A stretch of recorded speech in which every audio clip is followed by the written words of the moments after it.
Who is the author? So, this question is pretty important when it comes to the ownership of copyright. Under UK law, the person who creates the work is the author of the copyright in that work. So, for example, the writer of a book will be the author of that work, or the partner of a painting will be the author of that work. For a sound recording, the author is generally the producer of the recording, and for a film, the producer and director of the film will be the author. For a broadcast, it's the person making the broadcast. However, it's important to note that the author of the work is not necessarily the same as the owner of the work.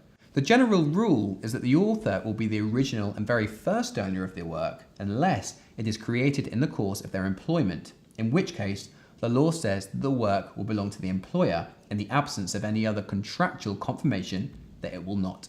Where works are being commissioned, for example, one person is paid another to create the work, the initial owner will be the person creating the work.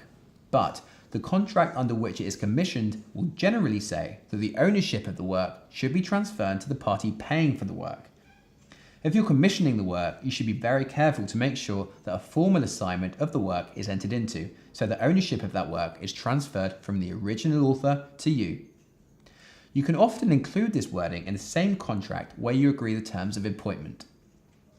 The only other point to mention here is that alongside copyright, the original creator or author of a work has what's called the moral right to be identified as the originator of that work.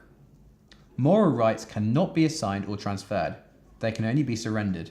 So again, an important tip: if you're keen to ensure you own that copyright in something that has been created under commission for you, make sure you also include some drafting in your engagement terms which say that the author agrees to surrender any moral rights of the work. And if you're the creator of the work, don't be surprised if someone to whom you're transferring ownership of your copyright asks you to surrender these rights too.